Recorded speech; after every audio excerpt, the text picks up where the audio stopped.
নমস্কার, আমি শ্রী দীপ শাস্ত্রী আবারও এসে গেছি আপনাদের কাছে। আজকে একটা ভাইটাল বিষয় নিয়ে আলোচনা করার জন্য আপনাদের কাছে এসেছি। অনেকের বার্থ চার্টে বা নেটাল চার্টে দেখা যায় যে চন্দ্র ভীষণভাবে পীড়িত হয়ে রয়েছে, চন্দ্র ভীষণভাবে কুপিত, নিচস্থ বা দুস্থানগত হয়ে রয়েছে। তো সাধারণত চন্দ্র আমাদের মনের সঙ্গে কানেক্টেড, মাতৃকারক গ্রহ এবং মায়ের শরীর স্বাস্থ্যের সঙ্গে কানেক্টেড। এই চন্দ্রের প্রভাবে আমাদের জীবনে বিভিন্ন রকম টেনশন, ডিপ্রেশন, হতাশা আসতে পারে, আসার 100% চান্স থাকে।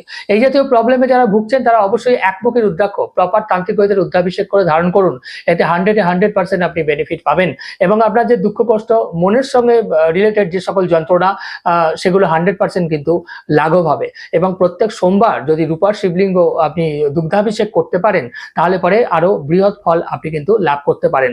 সব থেকে বেশি ফলদায়ী এই একমুখী রুদ্রাক্ষ কিন্তু আপনাকে সম্পূর্ণরূপে মানসিক শান্তি প্রদান করতে 100% সক্ষম। নমস্কার।